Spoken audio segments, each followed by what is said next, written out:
Hello, everybody. I am going to briefly lecture on Chapter 10, Islamic Art, and we start with the Prophet Muhammad. Um, Muslims regard Muhammad as their final prophet in the line including Abraham, Moses, and Jesus. Muhammad was a native of Mecca. He is a prophet that began to receive God's revelations, and he recorded these revelations in the Quran, so that is the holy book of Muslims.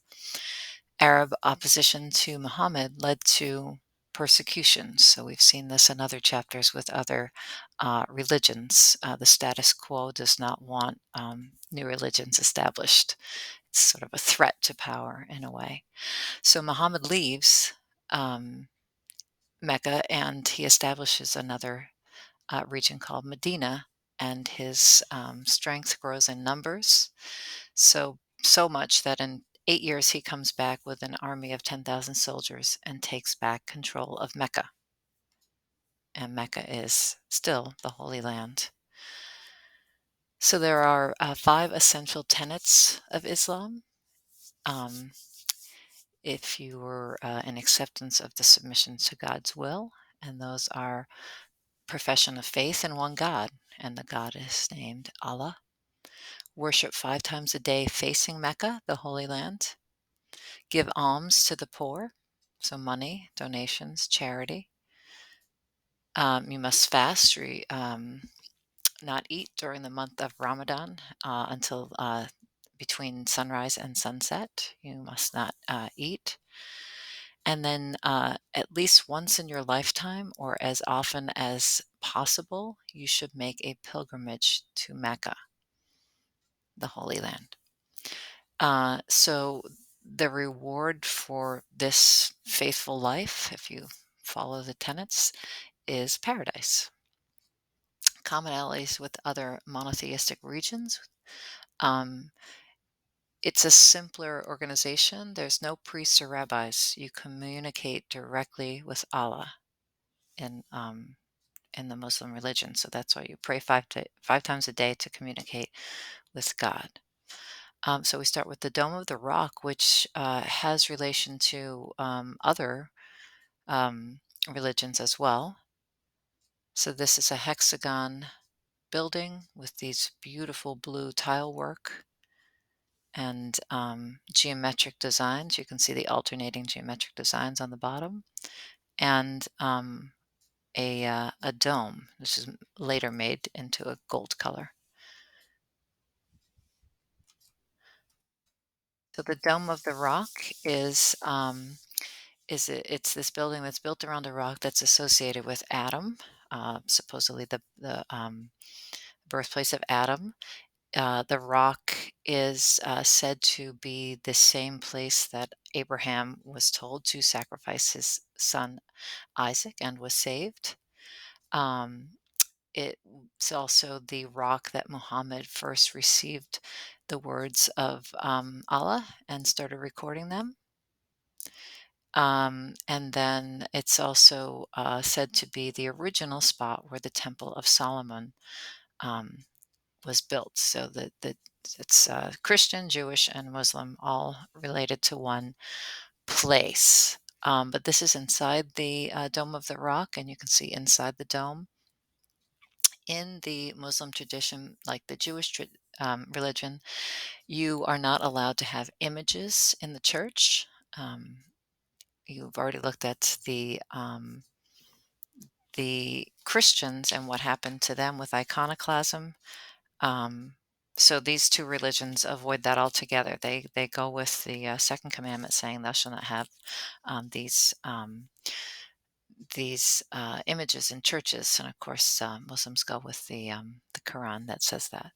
So there are no figurative um, educational stories or narratives. So the Muslims have to rely on this beautiful geometric, mathematical, and floral decorations.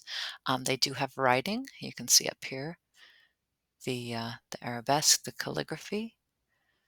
So they're allowed to tell stories and words from God, but they are not allowed to show religious images. It's okay to show other things, not narratives, but there will be no religious imagery in these buildings. So they rely on this other highly decorative, ornate um, patterning. This is the Great Mosque of Damascus. Um, this is just one dynasty. The Umayyads transferred their capital from Mecca to Damascus, so this would have been the capital mosque. And we look at this, we're looking down into the courtyard here, and it looks a lot like a Roman basilica would have looked. Basilicas had a giant forum, and then they would have had a building with possibly a dome. So we see Roman building techniques and styles here. And when you look down at this colonnade here, we have all these columns alternating with arches. It almost looks like an aqueduct. And there were aqueducts in the Middle East because the Roman Empire had spread all the way over to North Africa. So there were plenty of Roman buildings and aqueducts to see. But the courtyard's framed by these arcades like the aqueducts, and we see these minarets, these towers here. These are some of the earliest built. We'll talk about those in a second. So mosaics show a Byzantine influence at this point, and that would be um, the use of perspective and also the gold backdrop. Right, that's a very Byzantine thing. If you see anything on an exam, like an attribution or something, and the background is just pure gold in Christian religion and Byzantine art, it's supposed to indicate they are in a heavenly space rather than a realistic space.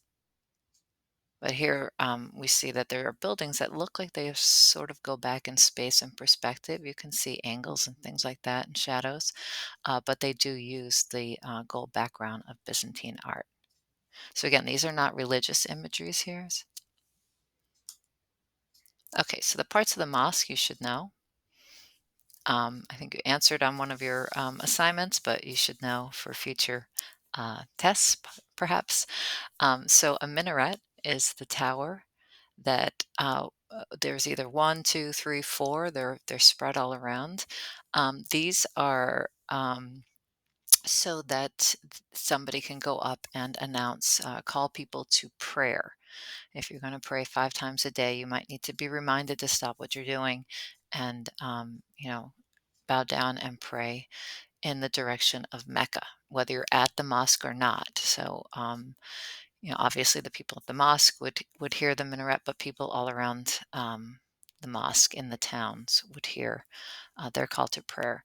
You need an open courtyard, and this is for the masses to come and pray, but also to gather. They would be, socializing, and that's how people would communicate. Go to the courtyard of the mosque, and then so the courtyard would kind of be overflow if everybody didn't fit into the prayer hall.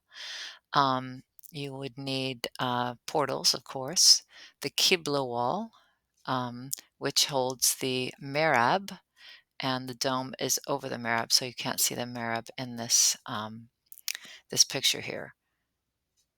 So the Qibla wall is the direction that is towards Mecca. So Mecca is the opposite way of where you come in. So if you come in to the portals, or if you come in this way in the courtyard, you would be walking towards the direction of Mecca.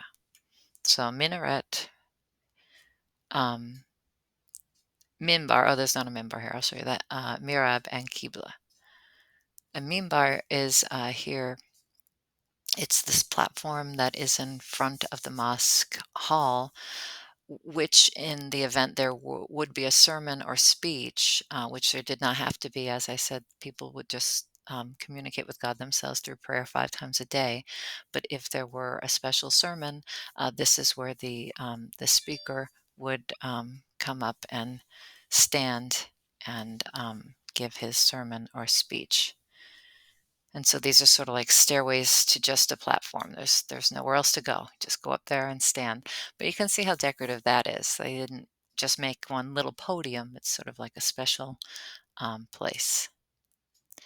And this is a mihrab. So this would be on the Qibla wall. And if you came into a mosque, you would know exactly where to face because you would be facing this niche, which is just like a carved out part of a wall.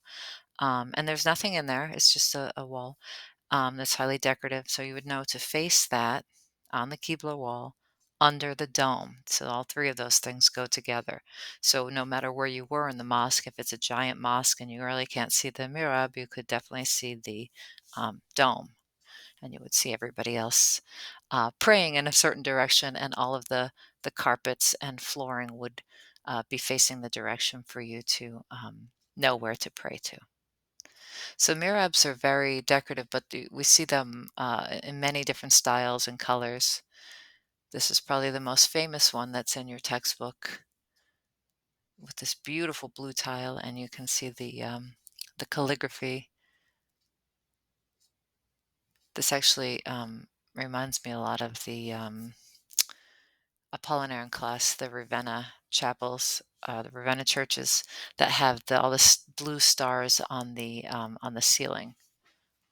That would make a good comparison too. So this is the one of the more famous ones. We look at the Great Mosque of Cordoba. Um, so the Visigoths, which are in one of our chapters with the Vikings, they are um, living in Spain, and they are Christian, and the Muslims move south and establish a dynasty in Spain, and they drive out the Visigoths. Um, And what they look around at are some things we looked at in the chapter, and that is, or we will look at it in the chapter, I should say, horseshoe arches. So we have these horseshoe arches here. That's what these are called. This is actually a double-tiered horseshoe arch with these voussoirs, which are these red and white stripes. And this is found all over uh, Spain, and this style will actually travel around the Muslim interpretation of the Visigoth art. Um, so this is called spolia. We've seen all the triumphal arches in Rome, where the soldiers would march into town and present the spolia to the emperor. Um, but it also refers to if you take over a place, you sort of integrate their artifacts into your own, whether you're taking them to your own place, as in ancient Rome, or if you're just sort of building in the place that you've taken over and sort of assimilate the styles that are already there. This is the church we'll look at in the next chapter that the Visigoths built in Spain, many of these, and you can see they're already using this horseshoe arch, which the Muslims at Cordoba just fall in love with and use in a much more decorative way, as you can see. And possibly the stripes come from this sort of concrete blocks that they would have tried to make a little bit more decorative. What they'll also look at in other places is this idea of trying to make capitals or masonry look more like lace. And this is the interlacing of the Visigoths, and we'll see the Anglo-Saxons and all of those cultures making very similar things. Um, the Muslims will also borrow this. So this is an Islamic arabesque, and this was not taken from the Areopagus, but it's a lot like the Areopagus. We see other cultures, Romans would have done this as well, so possibly they get some ideas from that. So the arabesque is the equivalent of interlacing in other cultures, or these florally tendrons of the ancient Romans. And so back at Cordoba, we have these. Cordoba also has these a variation of the horseshoe arch, which is called the scalloped arch. And these are, you can see these aren't just like double. There's a triple into one gigantic arch. So this is a very grand mosque, and you can see why you might need um, some indication of which direction to face. You can kind of get lost in this forest of columns. And the outside even has the horseshoe arches, and then there's overlapping horseshoe arches, make it look like a Roman colonnade almost. So we see they're integrating ancient Roman, the Visigoths, they're sort of assimilating all these. And of course, they have their own ideas of these beautiful mathematical patterns. And there's the facade of the east gate of the mosque at Cordoba.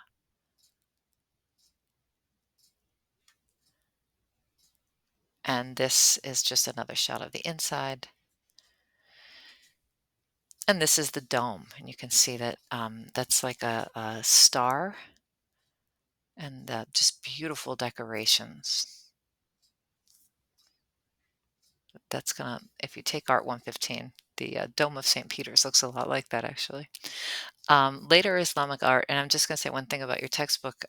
You were assigned the whole chapter, but the end of the chapter gets into much later works of art, and that's kind of a problem in art history where things that aren't necessarily part of the Western art survey course get lumped in all together in the same time period. Um, so the end of the chapter goes all up to like 14, 15, 1600s. That's before and after the Renaissance. So we don't cover that section in this survey class. So I have sort of stopped at later Islamic art at this time period. So this is the Alhambra. Alhambra is means red rock, and that's based on the name is based on the color that was used for it, and you can see it at on a nice sunset. You can really see the red of it, and this is the dome of the Alhambra, and you can see it has this decorative, almost like lace stalactite type of masonry. This is an amazing building. This is the Court of Lions at the Alhambra. And these are 8 marble lions. Again, with the lions, we've seen a lot of these, guardian figures. And they are holding up this fountain in this courtyard. And you can see this is like a Roman forum or courtyard gone highly decorative. And you can see here like this almost lace. Some of the masonry is see-through, like the Visigoth interlacing capital. And you can see the stalactite, these things that hang down. And so these you would be able to see through some of these. And so it's a play with light and shape and pattern. And of course, the whole religion, because if you don't have um, religious imagery to rely on in your um, in your mosque, then you want it to look decorative or to be visually appealing. But a lot of this has to do with trying to make the mosque look like paradise in a way, which is why there's a lot of natural forms. It's sort of like the promise of where you will get to go. So the mosque is reflecting that. Obviously, if you're there praying, you're on your way to getting to paradise. And this isn't unlike other things we'll look at, say, in Romanesque, where there'll be reminders of like what you're supposed to be doing in your life at the church or the mosque itself. And this is just a beautiful dome, the dome of the Mosque of Selim II.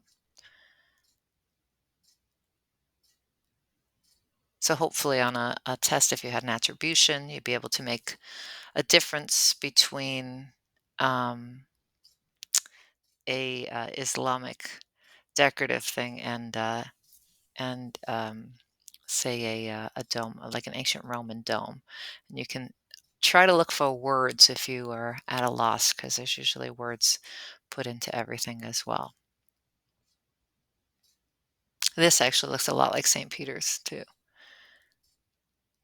And then, of course, we're not going to get into this because a lot of these are the things that kind of breach our time period, but just beautiful tile work. And then, of course, carpets are very important to the religion because you need them to pray on. But again, they would also indicate this idea of paradise and this beautiful, symmetrical, geometric, mathematical, but floral sort of visual culture that they have established. All right, I'm going to stop there and I will record the next chapter soon.